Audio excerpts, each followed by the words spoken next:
ملک پاکستان کے الیکشن میں، اس مرتبہ کے الیکشن میں خاص طور پر ایک بات بڑی قابل غور ہے، اور میری یہ ویڈیو جو بھی ساتھی سن رہا ہے وہ غور سے سنے، پوری توجہ سے سنے اور پوری بات کو سنے۔ آپ ایک بات پر غور کریں کہ اس وقت ملک پاکستان کے الیکشن میں کسی بھی عالم کو سوائے مولانا فضل الرحمان کے نہیں جیتنے دیا۔ حالانکہ عوام نے، مذہبی طبقے نے خوب ووٹ دیا، خوب محنت کی، اور جو سروے تھا، جو نتائج تھے، وہ یہ بتا رہے تھے کہ شاید کہ ان کے مقابلے کا آدمی کوئی۔ لیکن جب مقابلے کی بات ہوئی ہے تو اس میں آپ دیکھیں کہ کتنی بھاری لیڈ سے ان کو ہرایا گیا جو ہارنے میں، کسی معاملے میں ہارنے والے ہی نہیں تھے۔ کیا وجہ ہے اس کی؟ ایک مولانا فضل الرحمان صاحب وہ بھی اس طرح جیتے ہیں کہ وہاں سے ان کو دھاندلی سے، کسی بھی معاملے سے شاید کہ ہرانا ناممکن تھا، اور یہاں ممکن تھا، وہاں ان کو بھی ہرایا گیا۔ تو میں خیر ایک مولانا فضل الرحمان کی تائید کے لیے نہیں بیٹھا، جتنے بھی علماء کرام، وہ دیوبندی مسلک سے تھے، وہ بریلوی مسلک سے تھے، وہ اہل حدیث مسلک سے تھے، اچھا وہ مذہبی جماعتوں کے جو سیٹ پر الیکشن لڑ رہے تھے، یا سیاسی نون لیگ، پیپلز پارٹی، یا کسی بھی پارٹی سے وہ لڑ رہے تھے، علماء کو نہیں جیتنے دیا۔ اور اب پبلک پریشان ہے کہ یہ کیا ہوا، یہ کیوں ہوا، اور کچھ لوگ خوش ہیں کہ اچھا ہوا مولویوں سے جان چھوٹی، یہ اسمبلی میں شور شرابے کے علاوہ کرتے کیا؟ اور اسٹیبلشمنٹ اور وہ بیرونی قوتیں جنہوں نے پوری طاقت لگائی علماء کرام کو ہرانے کی، ان کا اصل ایجنڈا یہ ہے کہ وہ کہتے ہیں اسمبلیوں کو علماء سے جو ہے وہ بالکل فارغ کر دو، اسمبلیاں ہوں ان لوگوں کے ہاتھ میں جو لبرلزم کو فروغ دیتے ہیں،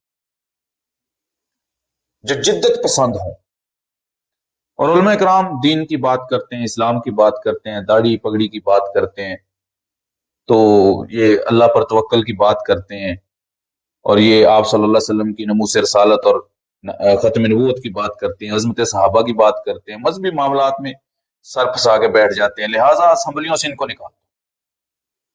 اور اسی ایجنڈے کے تحت علماء کرام کو اسمبلیوں سے نکالا گیا ہے، زبردستی نکالا گیا ہے، تاکہ کل کو دینی مدارس پر کوئی حکمت عملی سے حملہ کیا جائے تو دفاع کرنے والا اسمبلی میں کوئی نہ ہو، مساجد پر حملہ ہو تو دفاع کرنے والا اسمبلیوں میں کوئی نہ ہو، اپنی مرضی کے بل پاس کریں گے، غیر اسلامی بلوں کو روکنے والا کوئی نہ ہو۔ ان ساری رکاوٹوں کو ختم کیا گیا ہے۔ اصل میں وہ پاکستان کو وہ ملک بنانا چاہتے ہیں جس کا نام تو اسلامی جمہوریہ ہے، لیکن اس میں کام اسلامی کوئی نہ ہو۔ اور یاد رکھیں کہ علماء کرام بھاری اکثریت سے جیت رہے تھے، بڑی لیڈ سے جیت رہے تھے، جن کو ہرایا گیا ہے۔ راہ حق پارٹی کے امیدوار، کتنے مضبوط لیڈ تھی ان کی، کتنی زیادہ لیڈ تھی ان کی۔ اسی طرح لبیک والے، اسی طرح جو علامہ ابتسام رائی ظہیر مکتبہ فکر اہل حدیث کے، اسی طرح جو ہے وہ جمعیت علماء اسلام کے جتنے بھی علماء تھے، لیکن سب کو ہرا دیا گیا۔ اور آنے والے وقت میں وہ یہ دیکھنا چاہتے ہیں کہ اسمبلیوں میں کوئی داڑھی اور پگڑی والا نہ ہو۔ اب تو صرف علماء کو ہرایا گیا ہے۔ اگر یہی حال رہا اور ہم نے غور نہ کیا، ہم نے اس بات کی فکر نہ کی، تو یاد رکھیں آنے والے وقت میں کوئی داڑھی اور پگڑی والا اور مذہب کا نام لینے والا اور جو ہے کسی سٹیج پہ اسلامی بات کرنے والے کو بھی کسی کو اسمبلی میں نہیں آنے دیا جائے گا۔ کیوں؟ اسمبلی وہ اس طرح کی بنانا چاہتے ہیں جس طرح کی یورپ میں ہے، اسمبلی کو وہ اس طرح بنانا چاہتے ہیں جس طرح غیر مسلموں کی اسمبلی ہے، اور اس طرح اسمبلی بنانے میں جو رکاوٹ سب سے زیادہ علماء کرام ہے، اس رکاوٹ کو انہوں نے ہٹایا ہے۔ اور جو خوش ہیں، کچھ لوگ جو ہیں وہ لبرل قسم کے، وہ بڑے خوش ہیں، اچھا ہوا مولویوں سے جان چھوٹی۔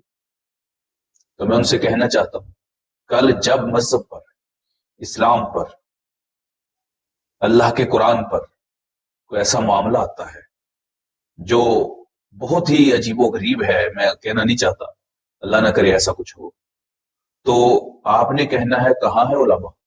کیوں نہیں بولتے؟ سانپ سونگ گئے، سو گئے ہیں اب؟ کہاں اسلام کے ٹھیکیدار، کہاں اسلام کے چوکیدار؟ کل ان کو پکارو گے، تانا تن بھی پکارو گے، منت سماجت سے بھی پکارو گے، تو کل جو پکارنا ہے آج یہ اسمبلیوں میں کیوں نہیں بھیجتے ہو؟ آج ان کے نہ جانے پہ خوش کیوں ہو؟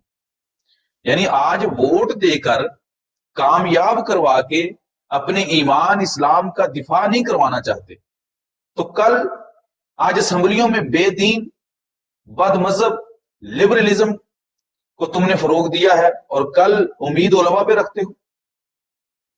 ذرا نہیں، پورا سوچیں۔